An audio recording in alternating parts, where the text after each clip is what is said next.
Hello everyone and welcome to the channel. I'm Emmanuel, I'm a former Boeing 737 pilot and a member of the PMDG 737 tech team.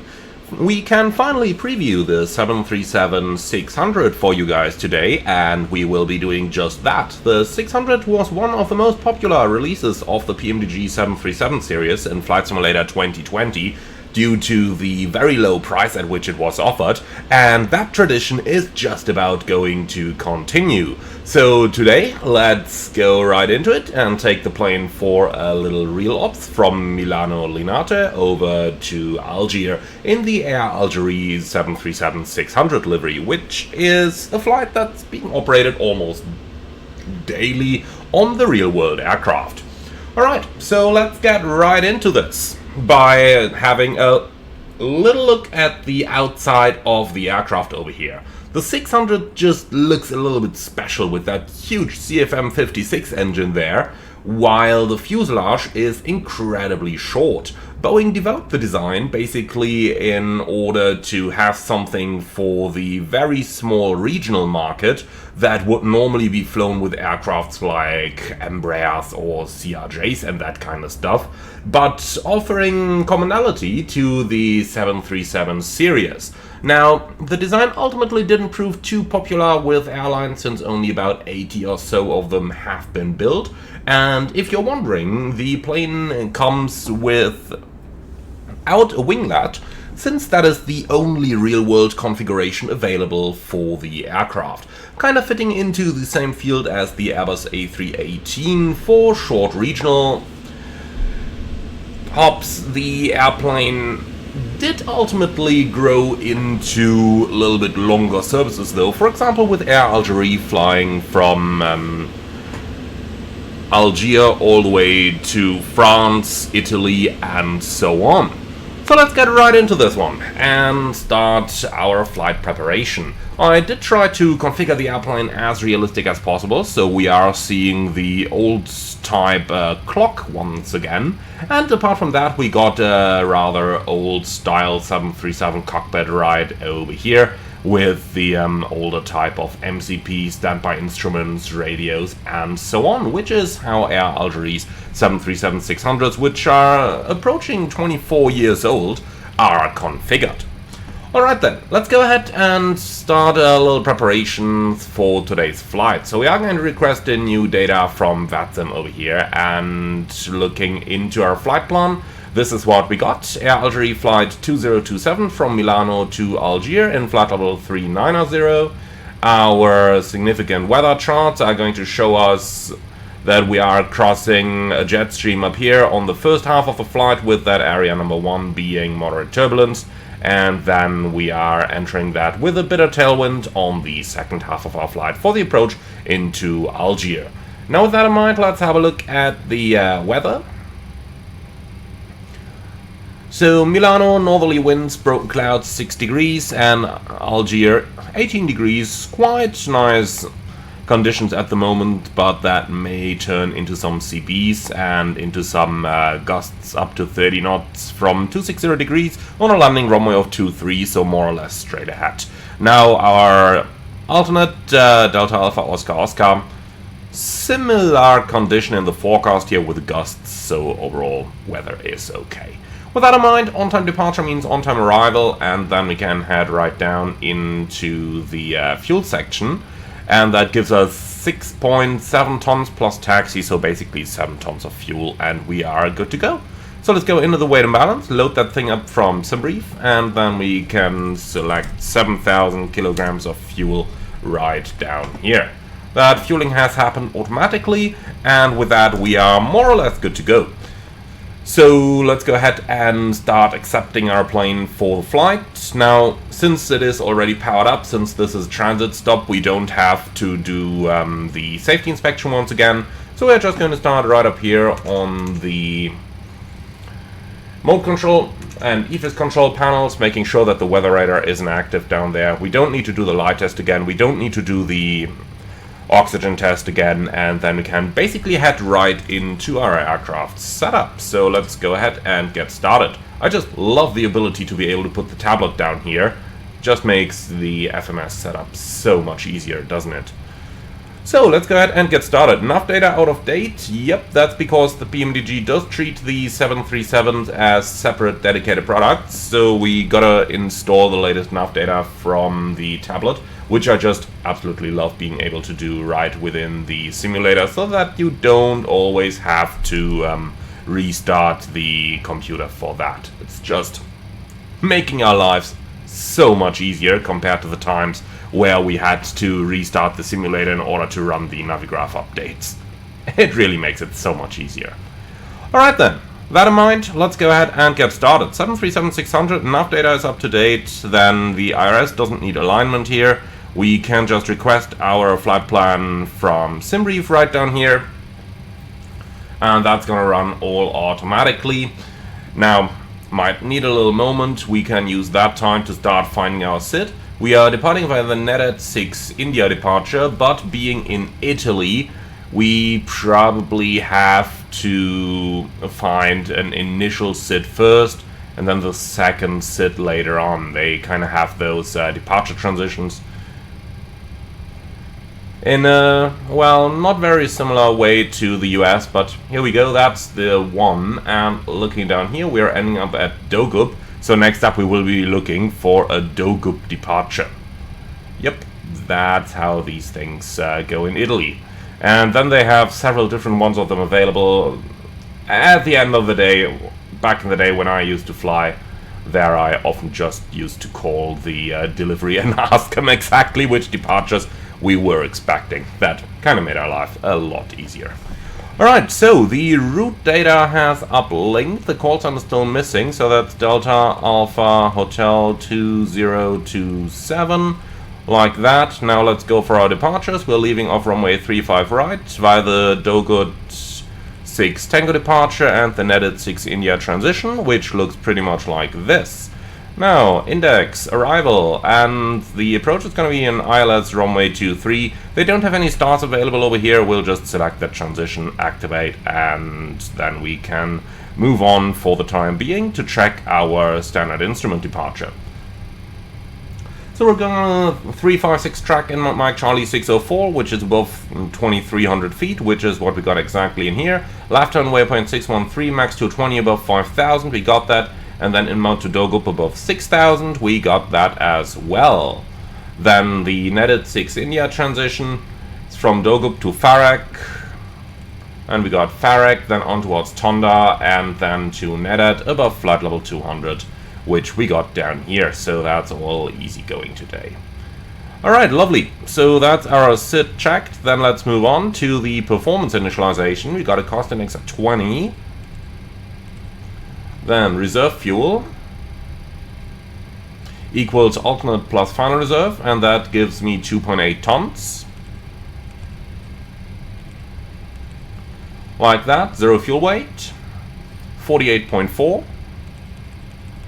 And that's a full plane, by the way, at least for Air Algiers standards, who have 102 seats in the aircraft. Technically speaking, it can feature up to 149 seats due to the emergency exit configuration. However, in practical terms, many airlines are operating it with quite a bit fewer seats because they are carrying business classes, etc.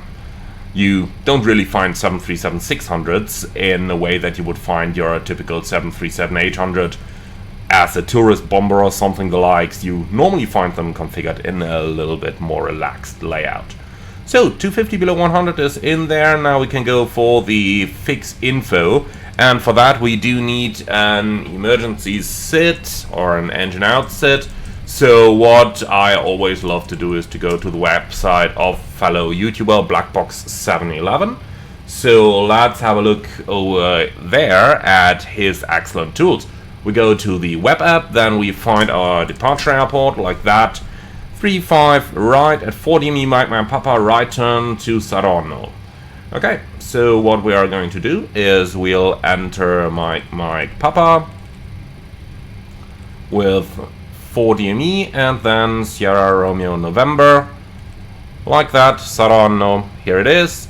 And then a look at the chart tells us that within this sector we got an MSA of 6,000 feet. So in case of engine out, well, the south is just 3,000. That thing kinda goes towards the south, so tell you what, 3,000 is gonna keep us fine over there. Alright, and that's our FMS setup completed. I just love how easy these things can go in aircraft like the 737. Alright then, flight deck setup, that is a really quick one down here. So, cruising altitude is going to be flight level 390, and if you don't know the landing field elevation, you can just cheat and go down here. And then we got runway 23, 125, that's always 50 feet above the actual elevation, so I know it's 75 feet, so let's go with 100, and that's going to be good to go. So this is the second flight of the day, that means we are going to use the left igniter. Then up here, flight directors are coming on, probably going to climb to about 5,000 feet down here. Runway heading seems to be okay, and then courses 346 and 346 like that. Reset the fuel used, auto brake into RTO. We'll get the QNH in a few moments. Let's quickly go down here into the data link features, ATS and ATIS. And it looks like I'm configured for VATSIM at the moment, so we will be using that. No AI ATC today, so let's go with Lima India Mike Charlie. And we do want the VATSIM ATIS here. Let's send that and then see what's going to come back. Alright, in the meantime, engine oil is full, hydraulics are full, excellent, and down here the parking brake can be set. Enough brake cooling today. Frequency is probably 122.8. Then we do not have any radios that we need for the departure, but I'm going to tune Milan Malpensa 1335 in case we do need it for the engine outset like that. Audio control panel is configured, the transponder goes into above squawk 2000 and the entire thing goes in a standby. Then we got 1 to 1.5 like that, 1335 like that. Okay, and that's the panel basically configured. Then here's our departure ATIS information kilo, and QNH is 90907. I just really love the way that PMDG have implemented the EFIS control panel now, that you can actually tune all those things quickly and realistically. So we now know 750 feet is our field elevation, so let's set the engine out acceleration altitude to 1750. By default we normally did use 1000 AGL there. Alright, so 1750 like that, and the right hand side is set, everything is synchronized. That is beautiful. Okay, cool. So with that, we are basically done with our setup. The wind is coming 350 at 4, visibility 10, broken 4000, 6 degrees 997, and that is generated by PMDG using VATSIM data that basically tells you it's not an actual VATSIM ATIS, but they just used the weather that came from VATSIM to make that stuff a lot easier. Alright, so that's our flight deck setup basically completed. Then let's go ahead and have a very quick look at our aircraft performance, and then we're good to go. So loading is basically finished. Then zero fuel weight, 48, well, we got 100 less on board, that's fine, giving us a takeoff weight of 55.3. I just love these low weights with the 737-600 because it gives you a lot of performance. So flaps 1 takeoff, D-rate 1, 32 degrees. So D-rate 1, 32 degrees and 87.5, that's okay. Flaps 1 takeoff. We can copy and paste the CG from here, and the takeoff speed's 23, 23, 31. Like that. Ooh, that was a little fast. Here we go, 131 is set and 5.4 units of trim. Let's go ahead and set that real quick, and then we're good to go. Alright, so let's go for our departure briefing. Threats for the departure, well, terrain to the north, so we will be using the terrain display to at least have a good look where it is. Might also be using the vertical situation display just to have an idea. Now let's go for the route track.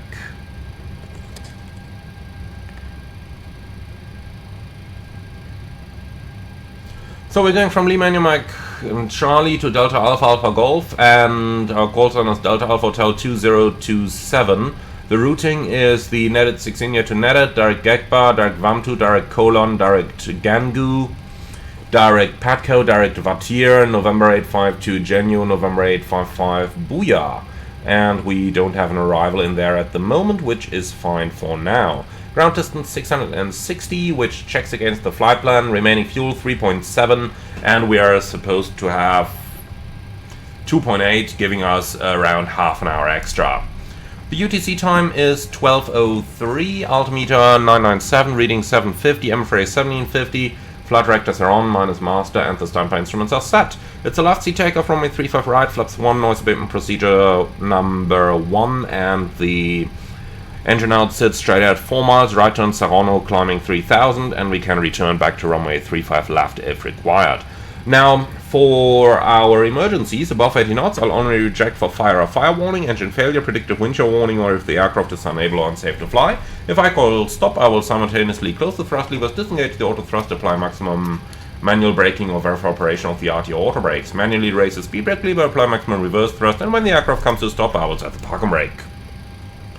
If you call stop, I will note the brakes on, speed I call speed brakes up or speed brakes not up, and thruster is normal indications. I'll call 100 knots, 80 knots, 6 knots, and the runway distance remaining. I'll verify your actions and call any omissions. I call auto brake disarm and select flaps 40 when the parking brake has been set and advise ATC of the reject.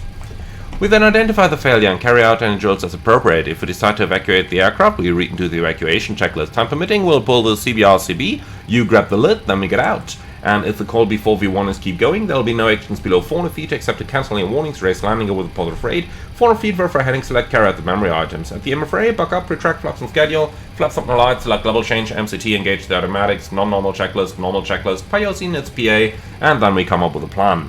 For our taxi, it's going to be fairly easy. It's a pushback to the right hand side, and then we are going to get the airport chart.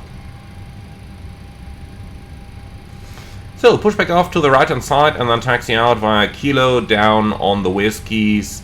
No, actually that's wrong. Via Kilo, then southbound over here, hotel around the runway, and then to runway 35 right. Our sit is Dogup 6 Tango departure, slight right hand turn at the departure and the runway, and then with a couple on-off points out to the left with an MSA of 6,000 in the departure sector, later on 3,000, but up to 10,300 up to the north. Alright, and that's it. Any questions, comments, or concerns? Nope. Beautiful. So that's our briefing completed. Then let's do the safety inspection checklist and before start checklist down to the line. Surfaces and shocks checked, maintenance status checked, battery on, electric hydraulic pump on, landing gear lever down, ship's library checked. RS mode selectors, nav, gear pins. Let's see, 1, 2, 3 removed, probe covers 1, 3, 4, 5 removed, light test checked, oxygen test 100%, yaw damper on, nav transfer and display switches normal and auto, fuel 6.8 required, 7 on board, 4 pumps on. Cabin utility IV galley power on, emergency exit lights on, fast nodes on, window heat on, air can press, pack auto bleeds on set, pressurization mode selector, auto, instruments, cross-checked, auto brake, RTO, hydraulics, normal, speed brake.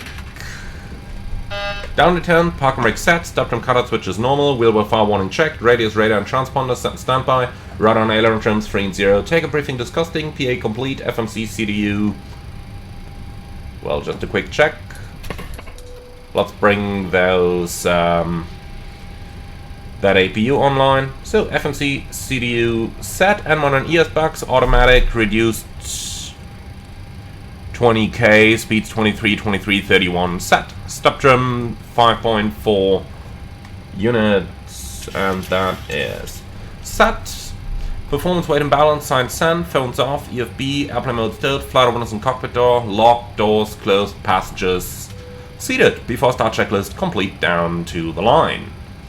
Alright then, at this point we are good to go, so let's turn on that transponder and get our pushback clearance. Algiers 2027 request push and start. And 2027 push and start are approved.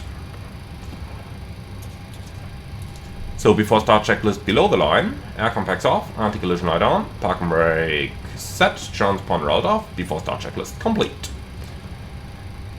So that's a master caution and that's the dual bleed light, that is expected. Alright then, ground flight deck, we are clear to push, and the nose goes to the right hand side, please. And the parking brake is now released. After that, start on the pushback and stand by for engine start. Roger. Alright, off block at 12:08, and that is 7 minutes early. Again, look at that airplane. You got that short fuselage with that huge engine. I just absolutely love it. I just really absolutely love that. Okay then, engine start has, for those of you who have not looked into the 800 or the 900 yet, engine start with the PMDG 737 for Flight Sim 2024 has been completely redone and is incredibly close to the actual aircraft now. The real one takes about 42 seconds for the start. We are going to time ours when we start it in a few moments, and then just see how that's going to turn out. Alright, so we're approaching the taxiway. Then let's go ahead and start engine number 2. So, N2. We're expecting oil pressure at about 18%. And then N1 shortly thereafter. Now look at that, 18%, we're getting oil pressure, and one rotation is coming up. Reaching 25%. Fuel on. Check that the valves are operating, they go bright then off, like that. And here we go. And the pushback is completed, please set park and brake. Park brake set. Right, the first click is the voice recorder switch going off. Then we've got the second one, which is the start switch. And here we go. Start a cutout, and look at that. 42 seconds. Loving it. Alright, engine 1 start. So, the same thing again on the left-hand side.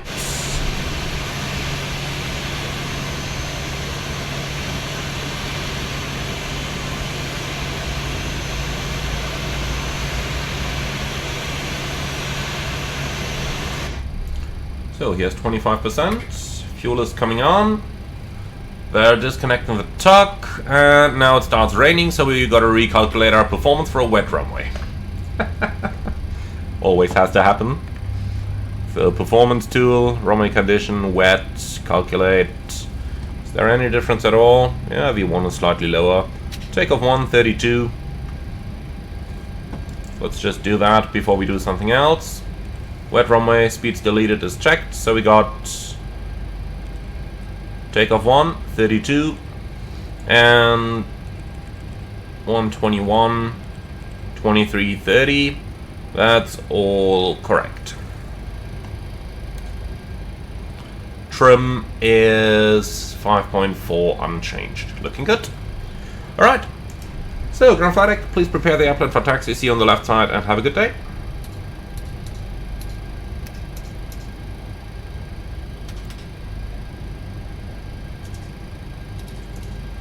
Now the question, do we need anti-ice? Yeah, 7 degrees, we do.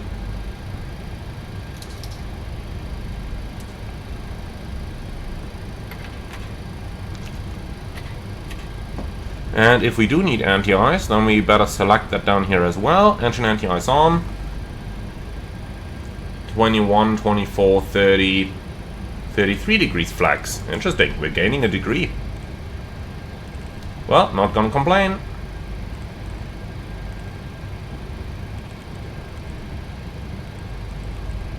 Alright, that's all looking good now. So, flight control track. Full up.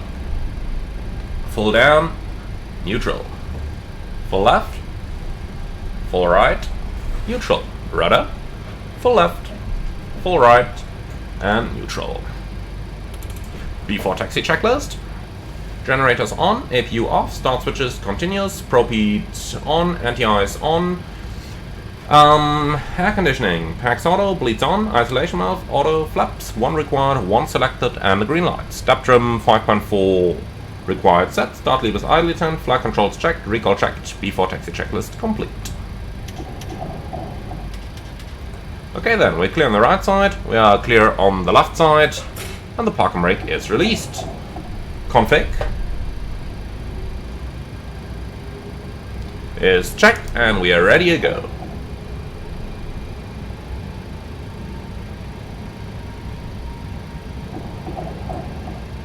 So a little bit of thrust to get her moving, and later on she'll roll fairly fine, but it's the 737, it doesn't accelerate the same way that Airbuses do. What is that EasyJet doing up there? That might end up in a fireball. Alright.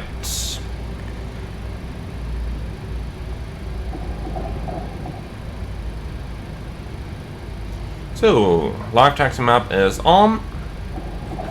And then we're gonna go right onto Yankee, and then basically all the way around the airport.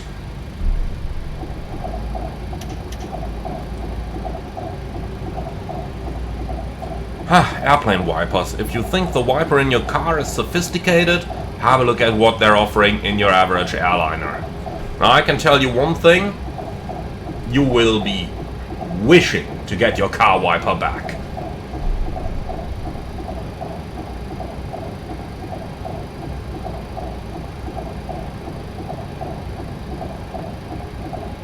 So, since we're sitting in the 737-600, we do not need that much of an oversteering here. In fact, we do not need much oversteering at all, since the distance between the nose wheel and the main wheel on the 737-600 is so short. So, if you just keep yourself over the center line, that more or less covers it. And that is completely realistic for the airplane at hand.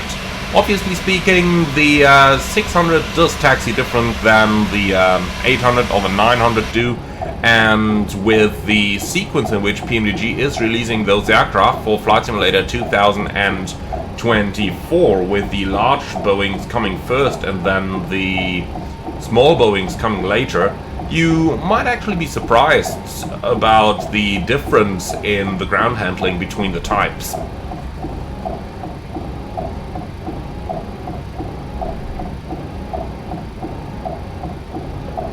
Right, here we go, up to 30 knots, back to idle, and then the plane should more or less maintain that, maybe lose a little bit of speed very slightly.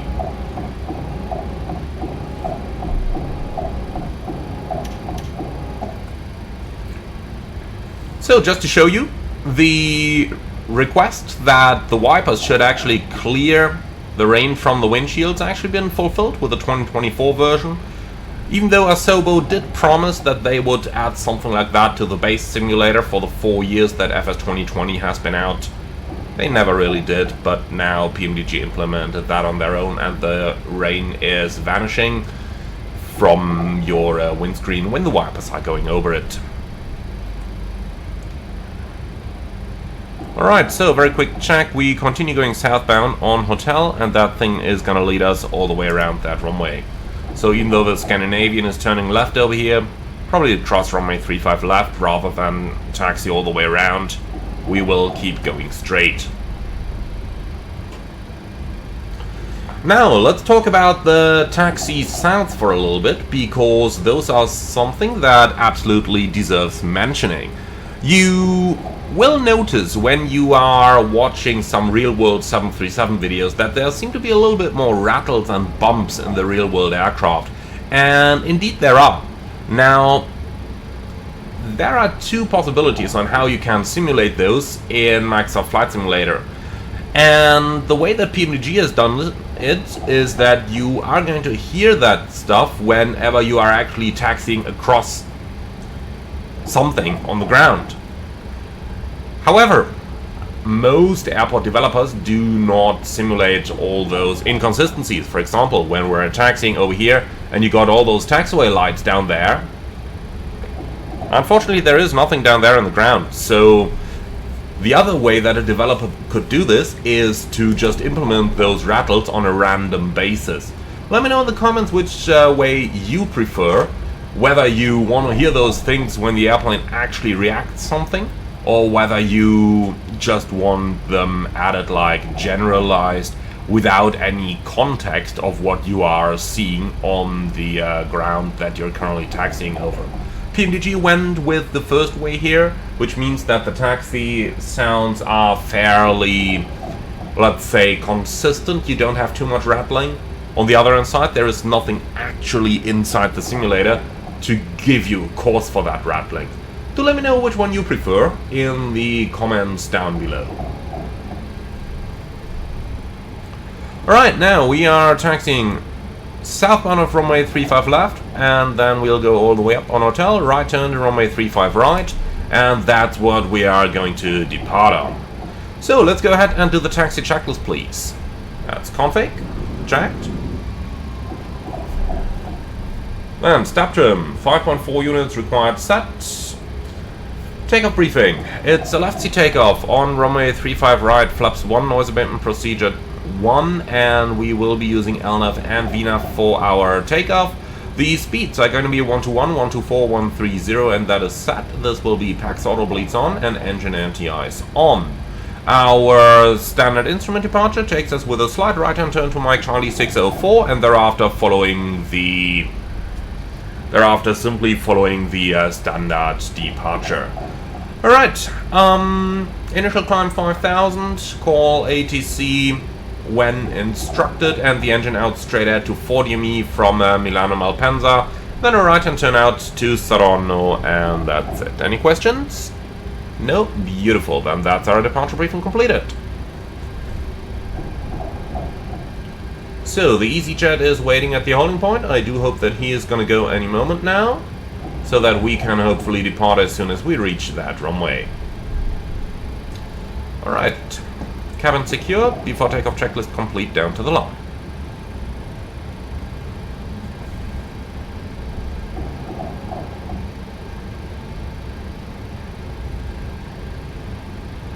I just absolutely love this kind of weather conditions.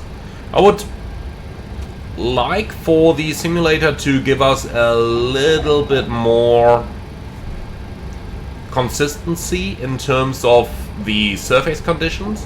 Like, it should show us that it's actually a little bit wet at the moment. Of course, after taxiing in that rain for 10 minutes, it definitely would be. But hey, it would be boring if there was no room for improvement, would it? Okay then, reaching runway 35 right, as it clearly says on the ground over there. Let's slow it down to 10 knots.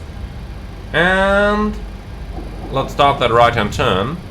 And just to show you, this is what it looks like from the outside now. As you can see, yes, it does matter if you're oversteering that strong, but it really doesn't as badly as it would in, for example, a 737-800 or a 900. Okay, EasyJet, you just seem to be standing there without doing anything.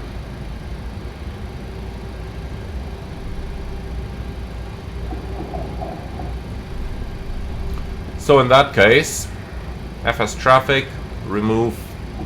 That's too bad. I don't know what it is with those AI aircraft in FS 2024 that it seems that any developer really has to put a lot of effort into it to get that AI going properly. Just like developers have to put effort into getting taxiway lamps assigned properly, because this over here would definitely turn out expensive. Approaching 35 right. Okay, cabin crew, prepare for departure.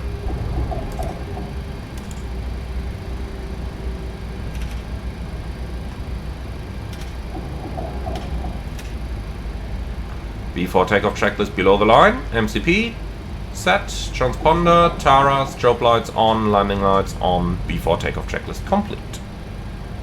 On runway 35 right. Alright, are you ready to go?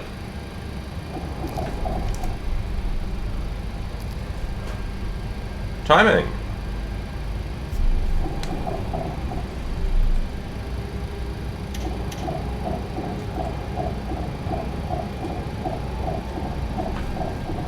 Stabilized. Set takeoff thrust.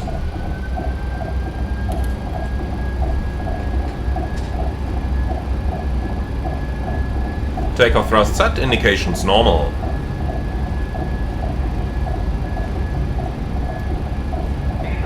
Checked.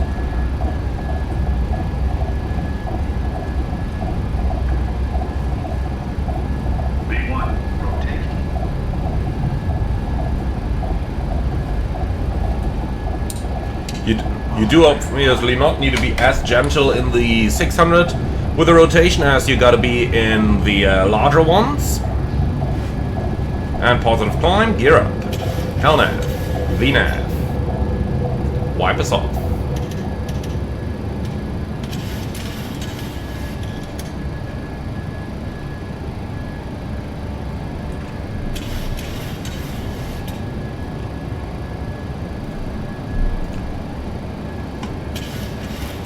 So, checking in with departure, climbing level 110. One thing you will notice is that the 600s, while it can climb incredibly well, is not always going to do that. Now, remember that while the plane weighs a lot less than the wider cousins do, it also has incredibly derated engines.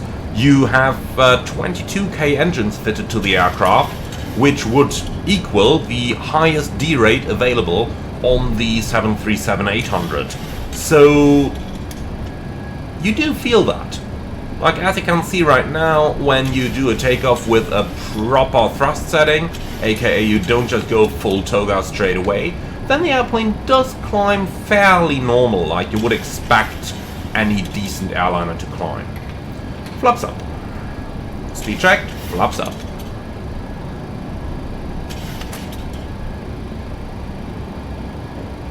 So, 220 knot speed restriction.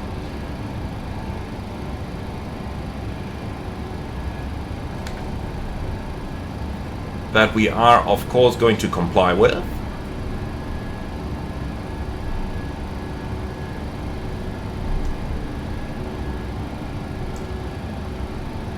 Alright, that is looking quite good. Then we got flaps up, no lights.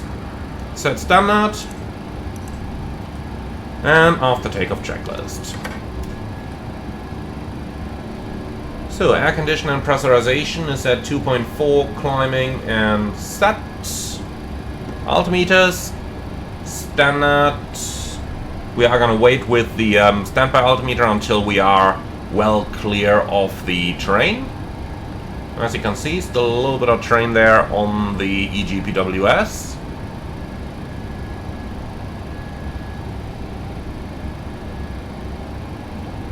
Okay.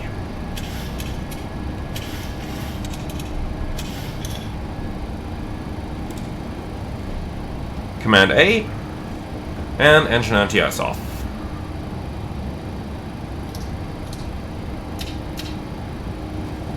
Alright then, now that we are well clear and visual, let's set standard on the standby as well. Here we go, standard cross-check, passing level 96 now. And that's the after takeoff checklist complete. Alright, let's continue the climb, something high. Flight level 240 is set for the time being. And then we got altimeters, passing level 103, climbing level 240, 10 checks. Fuel is balanced with 4 pumps, the lights are going off. Aircon and press is at 3.8, climbing and set. Fast modes remain on for the time being, but we can already release the cabin crew. Recall checked, 1.5 is getting monitored. And since we are flying without any ATC, we've got no CPDLC to connect to. Well, and that's the after takeoff checklist complete. So for the time being, that's everything I can offer you. So sit back, relax, and enjoy the flight with us, and then I'll get back to you once we are on the approach into Algiers.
Alrighty, we are descending towards Algiers and we can start setting our 737-600 up for the approach.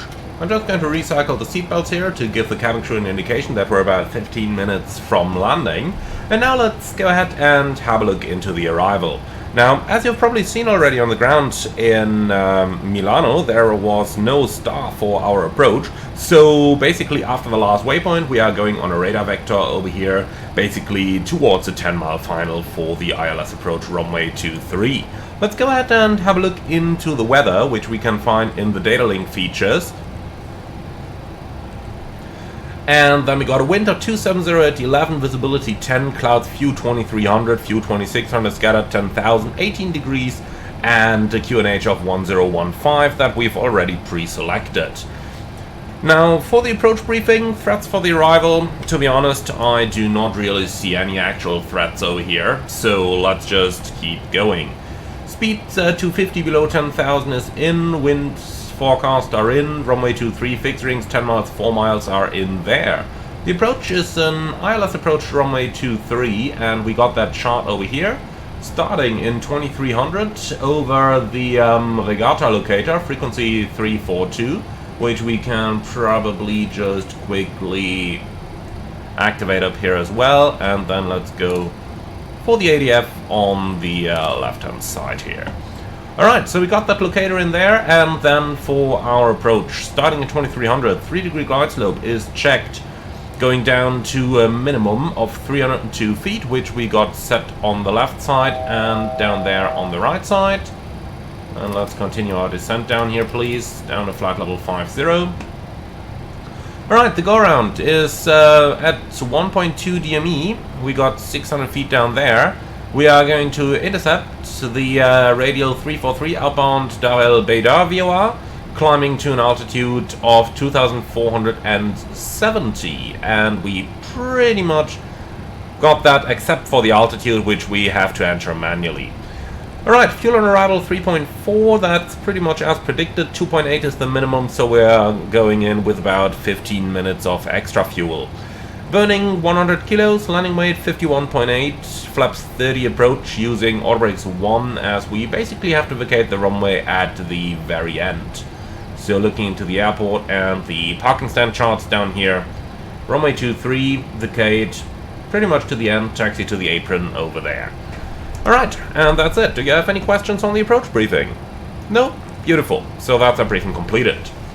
Then we're passing 10,000, descending 5,000, well, rather passing level 100, descending level 50, 10 checks. The fuel is balanced and we've got 4 pumps on, the lights are on, angle of bank is on 25 degrees. Air condition and pressurization 3.4 descending set, fast modes on, recall checked, and we are still monitoring 1 to 1.5, data link is disconnected, and that's our 10 checks completed. Cabin crew, prepare for landing. Alright, so that's pretty much everything over here. Then we are nicely descending towards Algiers, and we can just have another look at that beautiful 737. I just think it looks cute, doesn't it? It reminds me a lot of the 737-500 and the 300s, but the huge engines of the 600 just have something special to them. It's also nice to see that super large wing compared to that very small body of the aircraft. That provides some pretty interesting handling characteristics, as you are going to see on our approach into Algiers. So for now, descent altitude 3000 on the QNH 1015. So set, 3000 checked, set QNH. And that's 1015 cross-check, passing 7,300 now. Checked. Alright, so we are already receiving the ILS. Then let's go ahead and start with our frisk check. And just while we're on it, 12.5 Dar el Beidar, we can still tune that on the standbys for the missed approach. Okay, here we go. So, frisk check. Frequencies 110.3, check 3 times. Fixed rings Runway 23, 10 miles, 4 miles, idents, Alpha Golf, and we got Alpha Golf and Alpha Golf. Standby instruments are set, and the course is 231, 231, 231, and that's the frisk completed. Approach checklist, altimeter spin instruments, cross-checked, approach aids, checked and set, approach checklist complete. Okay then, let's see if we've got the VSD even fitted to this aircraft, and we do. So, approach checklist is the latest point for the pilot monitoring to go onto the VSD, which we got now. So let's just turn 10 degrees to the left over here so that we stay outside the 10-mile ring for the intercept of the final approach. Like this. Alright then, I'd say let's go ahead. The cabin should be secure by now, so let's go ahead and do a little bit of manual flying. So, flight directors off, and auto thrust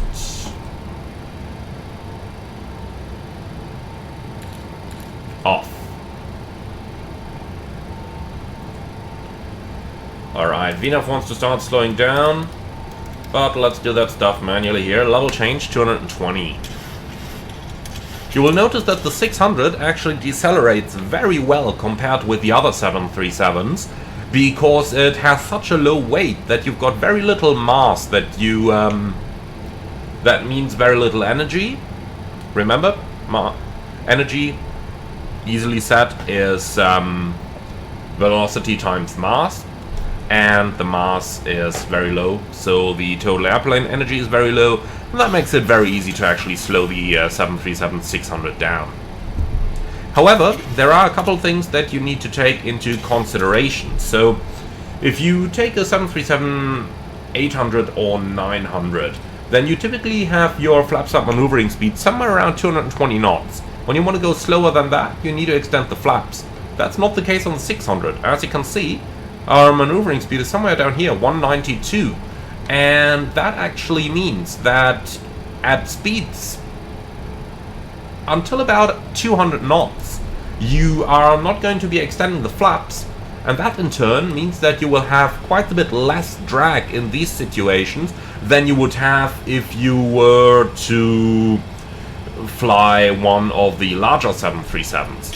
For this reason, either consider extending the flaps before the flaps up maneuvering speeds, which however is not the, let's say, not the most efficient way of doing this, or just take into consideration that your airplane will be a little bit more difficult to slow down, which is what the proficient real-world 737 pilot would obviously do.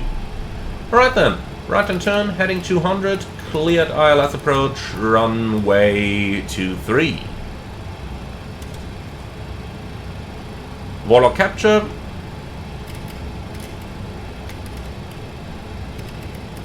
Runway heading 231. And flaps 1. Speed checked. Glide slope capture. Go around altitude 2500 set.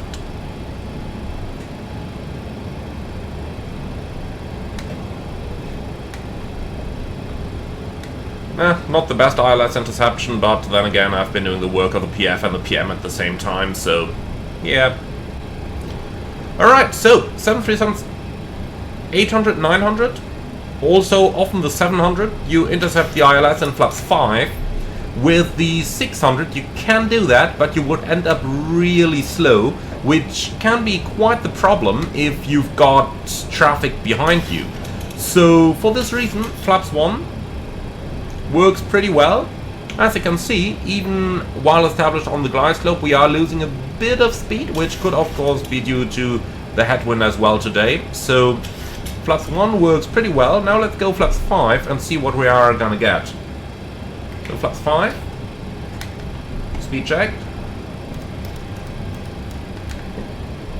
2500. Terrain noted. Now look at that, flaps 5 is selected, and we are losing speed rather quickly here. And look at how slow we are flying. So flaps 1 maneuvering speed 170, flaps 5 maneuvering speed 150. That's pretty much the final approach speed of a 900. So be careful when you are choosing your approach speed and the appropriate configuration in the 600.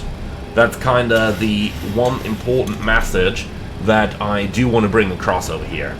Right now, with no traffic anywhere behind us, that's easy to do. But when you are flying her on VATSIM or when you are using ATC add-ons or AI traffic add-ons, then that's something you want to be careful with.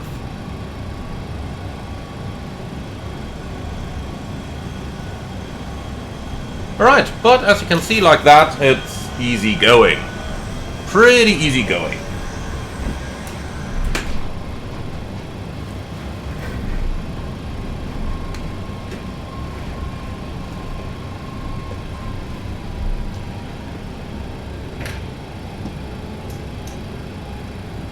So, assuming clear to land. Now let's go gear down, flaps 15.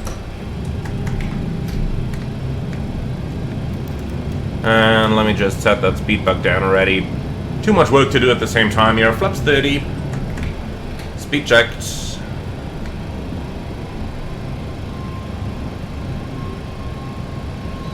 Right, landing checklist. Start switches, continuous, recall, checked, speed brake, armed, green light. Landing gear down 3 green, auto brake 1, flaps 30, 30, green light, landing lights on, landing checklist complete, cruise seated, and we're clear to land.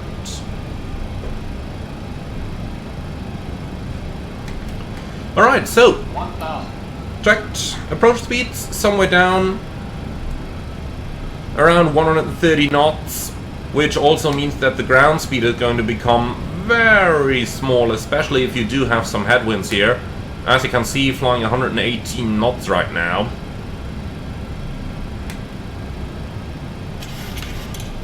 And that really does have an impact on the way that your airplane approaches, because it means that the vertical speed required is going to be only about 600 to 700 feet a minute. Which really is not a lot, if you think about it.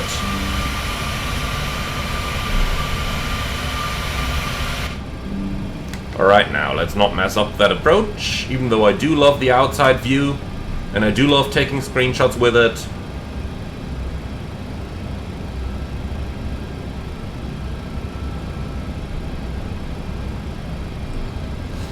So it's going to be a fairly normal flare. Because of the lack of winglets on the airplane, you do have a different drag situation on final. So it does flare rather normally. Continue.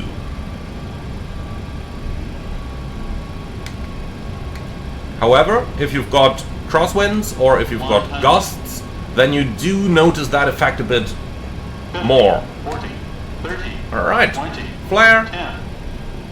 And then just fly her down. Here we go. Nice. Spoilers. What are the reversers doing here? Okay, reverse green. Master caution, disregard.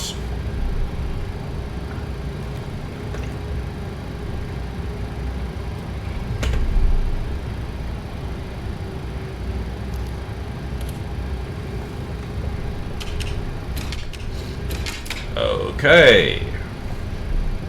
Manual brakes. 500 meters remaining. Easiest way to disarm the auto brake is just to retract the spoilers, which you can do in if you just want to reduce your drag a little on the landing roll as well.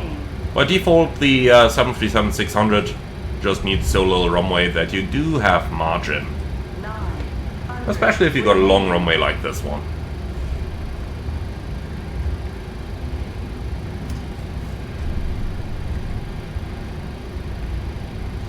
Alright, so next exit off to the right hand side.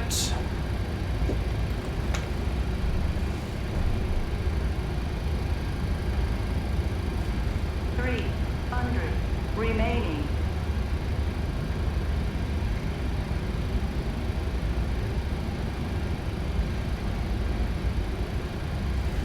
And then nice and slow meters remaining. And here we go. Note that the X has been removed. We can actually taxi here. And with that, welcome to Algiers. Kind of strange to taxi across the end of the runway, isn't it? But here we are. I like it. So after landing items, transponder off, flaps up, spoilers up, trim should be 4 units. Like that, off, off, off. Odd altitude plus 100.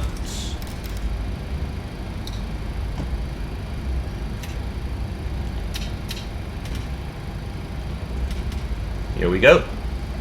Okay, so we did have master caution there. I suppose that was probably the reversal lights, but they already went back out again, so that's nothing to worry about. Alright, and with that, welcome to Algiers. So let's get that ground chart. Or directly that parking chart. We're currently on here, on Bravo 4.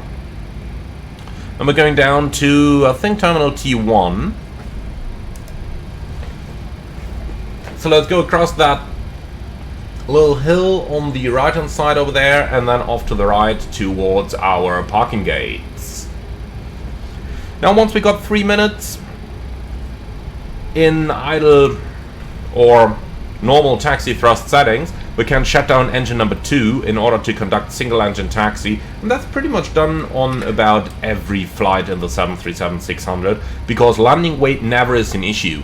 With the heavier 737s, you would consider not doing single engine taxi when you're at weights of 63 tons and above.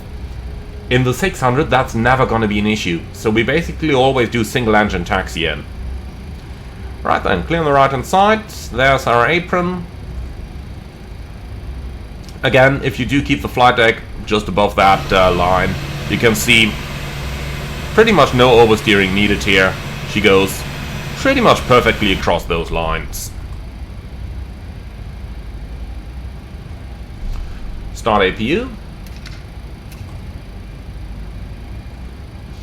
Then we'll go somewhere over here. Let's see if we got Whiskey 7. Let's see if we got that in GSX. Whiskey 7. No, follow me. Thanks.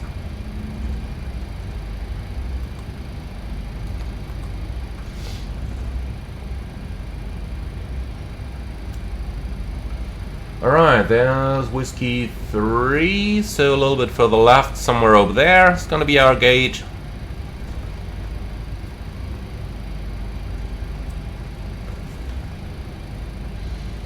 We're entering the apron over here from Alpha 1, so Whiskey 7 is a couple stands ahead.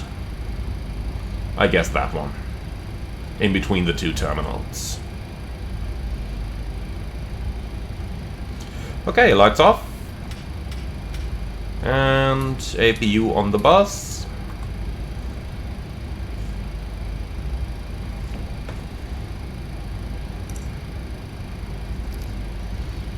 Alright, Whiskey 7, there it is. So, lights are off, weather radar is off. Again, oversteering, not much our problem here. And there we are. So, the marshal is in sight.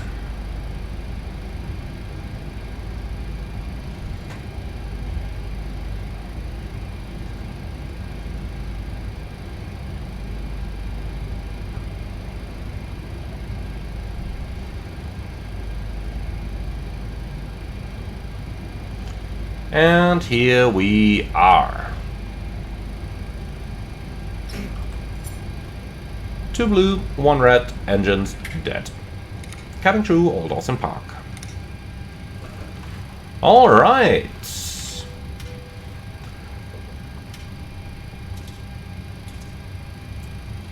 So, engines are still running down. Squawk 2000 standby is set. And whatever she's taking, it must be some good stuff. Alright, that's both engines below 20%. Transit parking checklist, please.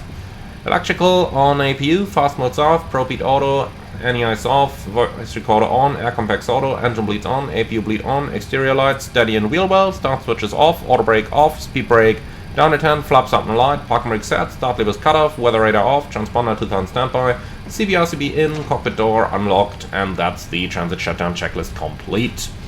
Well, my friends, with that, welcome to Algiers. I do hope you enjoyed our first flight in the 737-600. I most definitely did, and, well, what can I say? It's a very interesting aircraft to operate, really. It follows quite some different rules than your conventional 737s, because of the entirely different lift and drag and weight situation in here. But overall, very enjoyable aircraft to fly. Thank you very much for watching. As always, like, comment and subscribe, and if you really love what I'm doing on this channel, I would appreciate a small donation through the Buy Me a Coffee link in the video description below. Thank you very much for watching, and I'm looking forward to see you all again on the next one.